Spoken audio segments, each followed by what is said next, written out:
धर्म के नाम पर मर मिटने की बात जब भी आती है तो गुरु तेग बहादुर जी का नाम बड़े ही इज्जत और सम्मान के साथ लिया जाता है।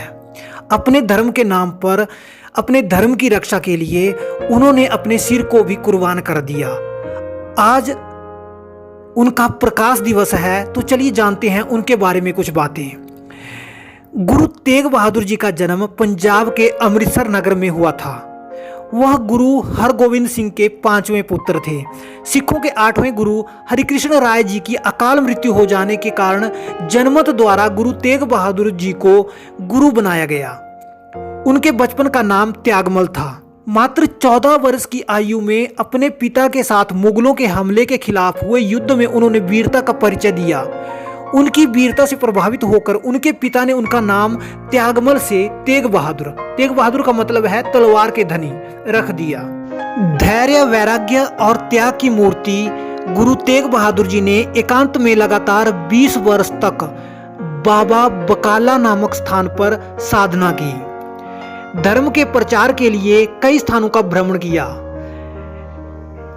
गुरु तेग बहादुर जी प्रयाग, बनारस, पटना, असम आदि क्षेत्रों में गए, जहां उन्होंने आध्यात्मिक, सामाजिक, आर्थिक उन्नति के लिए रचनात्मक कार्य किए। रूढ़ियों, अंधविश्वासों की आलोचना कर नए आदर्श स्थापित किए। उन्होंने परोपकार के लिए कुएं खुदवाए और धर्मशालाएं बनवाई। इन्हीं यात्राओं में 1666 में गुरुजी के यहाँ पटना साहब में पुत्र का जन्म हुआ, जो सिखों के 10वें गुरु गोविंद सिंह जी कहलाए। औरंगजेब के शासनकाल की बात है। औरंगजेब के दरबार में एक विद्वान पंडित आकर रोज गीता के श्लोक पढ़ता और उसका अर्थ सुनाता था, पर वह पंडित गीता में से कुछ श्लोक छोड़ दिया करता था। एक दिन पंडित बीमार हो गया और औरंगजेब को गीता सुनाने के लिए उसने अपने बेटे को भेज दिया, परंतु उसे बताना भूल गया कि उसे किन किन श्लोकों का अर्थ राजा को नहीं बताना है। पंडित के बेटे ने जाकर औरंगजेब को पूरी गीता का अर्थ सुना दिया। गीता का पूरा अर्थ सुनकर औरंगजेब को यह ज्ञान हो गया कि प्रत्येक धर्म अपने आप में महान है, किंतु औरंगजेब की हठ धर्मिता थी कि उसे अपने धर्म के अतिरिक्त किसी दूसरे धर्म की प्रशंसा पसंद नहीं थी। औरंगजेब ने सबको इस्लाम धर्म अपनाने का आदेश दे दिया और संबंधित अधिकारी को यह कार्य सौंप दिया।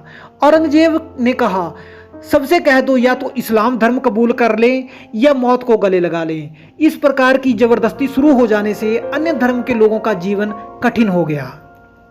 जुल्म से ग्रस्त कश्मीर के पंडित गुरु तेग बहादुर के पास आए और उन्होंने बताया कि किस प्रकार इस्लाम को स्वीकार करने के लिए अत्याचार किया जा रहा है, यातनाएं दी जा रही हैं, और उनसे अपने धर्म को बचाने की गुहार लगाई।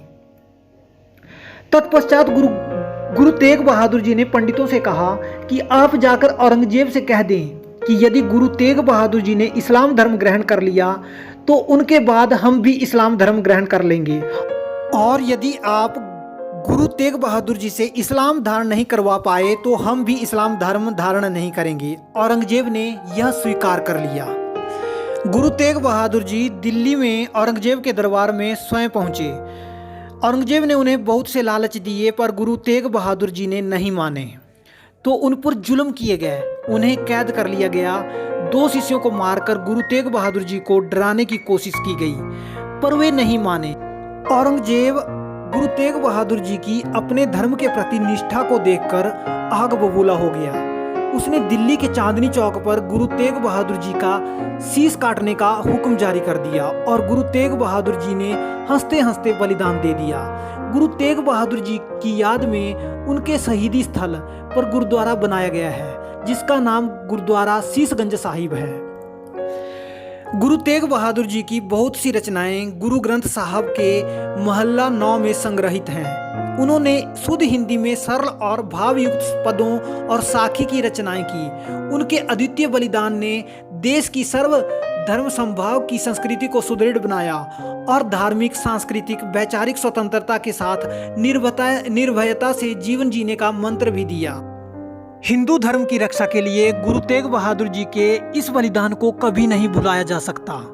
इतिहास से पता चलता है कि किन लोगों ने हमारे ऊपर जुल्म किए हैं, हमारे गुरुओं के ऊपर अत्याचार किए हैं, किन लोगों ने हमारे धर्म को नष्ट करने की कोशिश की है। अतः आज भी हमें उनसे सावधान रहने की आवश्यकता है, आज भी हमें जागरूक रहने की आवश्यकता है।